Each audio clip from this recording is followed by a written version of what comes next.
Class 9th के सभी विद्यार्थी की होने वाली बल्ले बल्ले, जैसा मैंने वादा किया है आपसे, अब की बार 90 पार। इसी श्रृंखला में हम आज विज्ञान का वार्षिक परीक्षा के लिए सेट ए लेकर आए हैं। इसके बाद में अपन सेट बी जानेंगे, फिर देखेंगे सेट सी और सेट डी। बस 4 पेपर को आप सोल्व करो और मेरी गारंटी 90 के पार हो जाओगे। यहां से देखिए ना, निम्न में से कौन सा उर्ध्वताज पदार्थ नहीं है। देखिए पूरा सॉल्यूशन मिलेगा आपको, एक एक चीज यहाँ पर देखिए लिखा हुआ, कोई घबराने की जरूरत नहीं है, एक ही वीडियो में सब कुछ मिलने वाला है। इनमें से उर्ध्वताज पदार्थ नहीं है तो नमक है। देखिए बोरोन और सिलिकॉन, जर्मेनियम इत्यादि क्या है, उपधातु है। देखिए उपधातु का मतलब क्या होता है, जो धातु और अधातु दोनों के गुण पता है, तो यह धातु प्लस अधातु के गुण प्रदर्शित करेंगे, उन्हें कहेंगे अपन उपधातु। एटॉम शब्द का प्रयोग किया था जॉन डाल्टन ने किया था। कोशिका में केंद्रक की जो खोज की थी, देखिए ध्यान से देखिएगा, यहां पर बच्चे कंफ्यूज होते हैं। कोशिका की खोज रॉबर्ट हुक ने की थी, ठीक है भैया। यहां पर देखो कोशिका की खोज की थी इन्होंने, किसकी की थी, कोशिका की खोज की थी, कोशिका की खोज की थी। लेकिन कोशिका में केंद्रक की जो खोज की थी ना, वो रॉबर्ट ब्राउन ने ही की थी, 1831 में की थी, वो भी लिख दिया मैंने शब्द। पौधों में जल के वहन एवं खनिज का संवहन कैसे होता है, देखिए जा से जल और जा से ही जाइलम, यहाँ पर ट्रिक है अपनी, क्या है, जा से जल और जा से ही जाइलम। जाइलम है जो किसके लिए उत्तरदायी रहेगा, जल के लिए। फा से ही फल और फा से ही फ्लोएम, याद रहेगा आप। तो फल के लिए कौन रहेगा उत्तरदायी, भोजन के लिए, तो वो रहेगा आपका फ्लोएम। विस्थापन में परिवर्तन की दर को हम कहते हैं वेग कहा जाता है। तापमान जब बढ़ाते हैं तो कणों की जो गतिज ऊर्जा वो भी बढ़ जाती है। विलयन जो है एक तरह का समांगीय मिश्रण है। न्यूटन की खोज हमारे चैडविक भैया ने की थी। पादप कोशिका की जो भित्ति होती है वो सेल्यूलोज की बनी होती है। स्थायी ऊतक की कोशिकाएं विभाजित नहीं होती। न्यूटन का प्रथम नियम जो है जड़त्व पर आधारित होता है। चलिए अब आगे बढ़ते हैं और इसके बाद में हम जोड़ी को देखेंगे ध्यान से, है ना। यहां से देखिए जोड़ी को, है ना, थोड़ा सा छोटा करना पड़ेगा, ज्यादा बड़ा हो गया। तापमान का मात्रक, तापमान का जो मात्रक है वो आ जाएगा केल्विन। जेल का जाएगा जेली, पनीर, मक्खन। कार्बन का जो संकेत है वो सी है। केंद्रक का आ जाएगा आपका कोशिका नियंत्रण कक्ष। आंख की जो पलक है वो आपकी ऐच्छिक पेशी और अनैच्छिक पेशी के अंतर्गत आती है। हमेशा मिल्क में जो शुद्धता की जांच करते हैं वो किया जाता है लैक्टोमीटर के द्वारा। यहां से आगे बढ़ते हैं, बिल्कुल शांति से पढ़ेंगे। देखिए धैर्य से पढ़ोगे, जिस बच्चे को शांति है, धीरज है, ठीक है, यानी शांति का मतलब होता है कि आपको धैर्यवान बनना है, बिल्कुल जल्दबाजी नहीं करनी है। मैं आपके साथ हूँ, कंधा से कंधा मिलाकर अपन अच्छे से पढ़ेंगे और आपको टॉपर बनाने में मैं काफ़ी मदद करूँगा, ठीक है। एकदम फ्री, किसी को ₹1 शुल्क मत दे देना। पता चले आप 9th में हो, आप पहली बार 9वीं क्लास में हो, मैं हर साल ही पढ़ाता हूँ बेटा। ये जो है ना, ये 10वीं क्लास का रिजल्ट है, 10वीं का, इतनी परसेंटेज आपको 9th में भी जवाबदारी है। बिल्कुल मैं कहूँ उतना तो करो तो सही। आप कैसे नहीं बनेगी, बनेगी, मैं आपके साथ हूँ। हमारे आसपास द्रव्य कितनी अवस्थाओं में विद्यमान है, 3 अवस्था में विद्यमान। एक ही प्रकार के कणों से बनने वाले पदार्थों को हम कहते हैं शुद्ध पदार्थ। कैल्शियम हाइड्रोक्साइड का फॉर्मूला है CaOH2। वेग में मतलब किसी इलेक्ट्रॉन पर कितना आवेश होता है, 1.6 × 10⁻⁻19 कूलम। वेग में प्रति सेकंड में होने वाली कमी को हम कहते हैं मंदन। मंदन की परिभाषा ही 2 नंबर में पूछ लेता कभी कभी। तो वेग में प्रति सेकंड होने वाली कमी को अपन कहते हैं मंदन।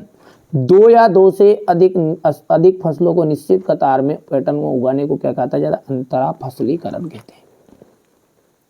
कोलाइड क्या है, कोलाइड एक समांगीय मिश्रण है। असत्य बात है, क्योंकि ये कोलाइड क्या है अपना विषमांगीय मिश्रण होता है। क्या होता है, क्योंकि विषमांगीय मिश्रण है। कोई आपसे पूछ ले कि कोलाइड कैसा मिश्रण है, तो विषमांगीय मिश्रण है।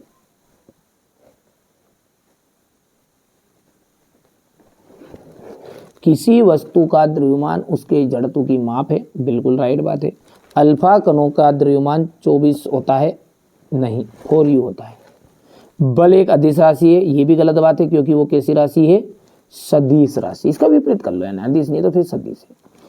निलंबन के कण फिल्टर पेपर पर से नहीं निकलते, ये बात सत्य है। द्रव का निश्चित आयतन और निश्चित आकार होता है, ये बात आपकी गलत रहेगी। आगे बढ़ते हैं और क्वेश्चन नंबर जो 6 यहाँ से अपन बढ़िया से आपको सॉल्यूशन प्रोवाइड करा देते हैं। कॉपी में लिखा हुआ है ना, बच्चों के द्वारा मैंने लिखा लिया है। ये सेट ए का पूरा सॉल्यूशन है, ये यहाँ से देखिएगा। ऊर्ध्वपातन को परिभाषित कीजिए, बढ़िया से स्क्रीनशॉट लेते हैं ना, मैं बोलता जाऊँ वहाँ से आप स्क्रीनशॉट लेते जाओ। पहला स्क्रीनशॉट मार दो, बिल्कुल 3 उंगली को फेर दो, बिल्कुल सॉफ्ट सॉफ्ट, नहीं पता चले कांच फोड़ दो, ठीक है। गलनांक और कथनांक में अंतर, यहाँ से आप गलनांक क्या है, अशुद्ध मिलाने पर ये कम हो जाता है, ये अशुद्ध मिलाने पर बढ़ जाता है। वहाँ तापमान जिस पर कोई भी पदार्थ गलना यानी पिघलना शुरू कर दे उसे गलनांक कहेंगे। जिसे बर्फ को अपन ने इतना टेम्परेचर दे दिया कि वहाँ पिघलेगा तो वो क्या हो जाएगा, गलनांक कहलाएगा। और क्वथनांक कि अब हमने जो बर्फ है वो पर दिया, उबलने लग गया तो उसे कहेंगे अपन क्वथनांक। दाब बढ़ाने पर यह घटता है और दाब बढ़ाने पर यह बढ़ जाता है, ठीक है। किसी और वीडियो में यदि आपको होगा तो अच्छे से समझा दूंगा, लेकिन अभी अपन हाल फिलहाल क्या कर रहे हैं, यहाँ पर इनको अच्छे से समझ रहे हैं। कोलाइड के 2 गुणधर्म लिखना है। मिश्रण और यौगिक में अंतर बताइए, ये यहाँ से। समांगी मिश्रण और विषमांगी मिश्रण को उदाहरण से ही समझाना है। ये समांगी मिश्रण हो गया और ये विषमांगी मिश्रण हो गया। इसी के अथवा में भौतिक और रासायनिक परिवर्तन के कोई 2 उदाहरण दीजिए। हो गया, ये भौतिक परिवर्तन हो गया और ये रासायनिक परिवर्तन आपका हो जाएगा। रदरफोर्ड के परमाणु मॉडल की व्याख्या सीमाएं बतानी है, यहां से देखिएगा। कैथोड किरणों के कोई 2 प्रमुख गुण लिखिए। हाइड्रोजन के 3 समस्थानिकों के नाम और संकेत देना है, यहां से देख लीजिएगा। इसी के अथवा में 3 कक्षाओं के बोर के परमाणु मॉडल का नामांकित चित्र। रंध्र के कार्य क्या है, वायुमंडल में गैसों का आदान प्रदान कराएगा, वाष्पोत्सर्जन द्वारा पौधों में जल का नियमन करेगा। यहाँ से आप देख सकते हैं पेशी ऊतक का ये नामांकित चित्र है। यहाँ से तीनों चित्रों को कर लेना कंप्लीट, तीनों में से एक जरूर 100% आएगा ही आएगा। अब प्रश्न 12 है आपका, रेखित पेशी और अरेखित पेशी में अंतर। इसी का अथवा आपका कहेगा पौधों के ऊतक मुख्यतः कितने प्रकार के होते हैं, उनके नाम लिखिए। सदिश राशियों को परिभाषित कीजिए, वे भौतिक राशियां जिनके व्यक्त करने के लिए परिणाम, ठीक है, और दिशा की आवश्यकता होती है, अपन कहते हैं सदिश राशि, विस्थापन, वेग आदि। इसी के अथवा में मंदन किसे कहते हैं, इसको परिभाषित कीजिए, इसका मात्रक लिखना। तो ये हो गया मंदन की परिभाषा। बल का एसआई मात्रक क्या है, इसे समझाइए। तो बल का एसआई मात्रक ये हो गया। न्यूटन की गति का तृतीय नियम, यहां से देखो। प्रत्येक क्रिया के समान विपरीत प्रतिक्रिया होती है, ये विभिन्न वस्तुओं पर कार्य करती है। घर्षण के क्या क्या लाभ होते हैं, ध्यान से देखो आप, तो है ना, घर्षण के लाभ हो गया भैया। आगे बढ़ते हैं। क्रिकेटर बॉल को कैच करते समय अपने हाथ को क्यों पीछे खींचता है? गुरुत्वीय त्वरण से आप क्या समझते हैं? प्रणोद किसे कहते हैं, इसका मात्रक लिखना आपको। गुरुत्वीय त्वरण जी और गुरुत्वीय नियतांक जी में अंतर बताइए। ये हो गया 2 3, ये थोड़ा सा और बड़ा कर देते, ये चौथा तक आपका जा गुरुत्वीय। यहाँ से आपका अथवा वाला है आर्किमिडीज का सिद्धांत बताओ। तो ये आर्किमिडीज का सिद्धांत हो गया है और इसके अनुप्रयोग है। तो ये मछलियों का तैरना और मनुष्य का नदी या तालाब में तैरना। पादप कोशिका और जंतु कोशिका में कोई 3 अंतर बताने हैं आपको। तो यहाँ से अपन अंतर की बात करेंगे। ये थोड़ा सा छोटा कर दूं, ये अंतर हो गया। इसी के अथवा में है माइटोकॉन्ड्रिया को कोशिका का बिजली घर क्यों कहा जाता है? ऊर्जा संरक्षण का नियम है, ये क्वेश्चन नंबर 19 है आपका। यहाँ से गया।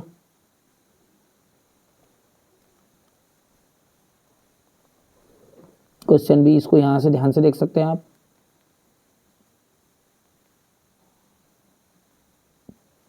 यहाँ से इसका अथवा है मधुमक्खी पालन और हो गया, मधुमक्खी पालन हो गया। ये यहाँ से देख लो आप, तो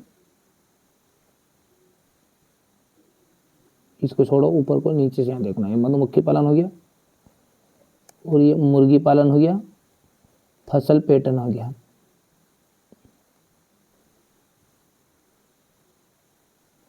फिर ये आयनिक तथा आणविक यौगिक क्या होते हैं, उदाहरण दीजिए। ये आयनिक यौगिक हो गए और ये आपके आणविक यौगिक हो गए। निम्नलिखित यौगिकों से विद्यमान तत्वों के नाम बताइए। यौगिक इतना पोटेशियम सल्फेट हो जाएगा। चाल और वेग में अंतर,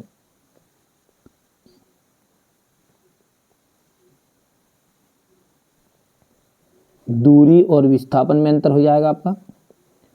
पराध्वनि के कोई 4 अनुप्रयोग बताइए। अनुप्रस्थ और अनुदैर्घ्य तरंगों में अंतर बताना है आपको। यहाँ से बढ़िया से कंप्लीट करना आप, तो है ना, मैं जो चीज़ें बता रहा हूँ वही 100% श्योर आपकी परीक्षा में आएगी ही आएगी, है ना। तो ये अपन ने, है ना, आज विज्ञान का 9th क्लास का वार्षिक परीक्षा के लिए पेपर देख लिया है। पूरा सॉल्यूशन आपको प्रोवाइड भी करा दिया है। इसके बाद में अपन सेट बी देखेंगे, सेट सी देखने वाले हैं और सेट डी देखेंगे। बस ये 4 पेपर कर लो, मेरी जवाबदारी है। आपको टॉपर बनने से कोई भी नहीं रोक सकता है। 101% आप कहेंगे, ठीक है। इन बच्चों को जिस तरह टॉपर बनाया है उसी तरह आपको भी बनाएंगे, बिल्कुल। देखिए, विश्वास रखना पड़ेगा। अब इसके लिए कोई 1000-2000 रुपये देने की जरूरत नहीं, 1 रुपया मत दीजिए, फ्री पढ़िए। पर लेकिन एक ही शर्त है कि अपने जितने भी दोस्त हैं उनके साथ जरूर इस वीडियो को शेयर कर दीजिएगा। यदि आप शेयर करोगे, ये आपकी अपनी कोचिंग है, ये आपका अपना चैनल है, इसको जितना आप आगे बढ़ाना चाहोगे बढ़ेगा। यदि आप मेरे को नीचे स्तर पे गिराना चाहोगे तो नीचे गिरेंगे, और ऊपर उठाना चाहोगे तो ऊपर उठेंगे। इसलिए अपने दोस्तों के साथ जरूर शेयर करिएगा, ताकि मैं और ज़्यादा मोटिवेट होकर आपको लिए अगला कंटेंट लेकर आए। अगला सेट पढ़ेंगे बढ़िया से। आप तो पढ़ो, मेहनत करो, खूब पढ़ो, खूब बढ़ो। चलिए।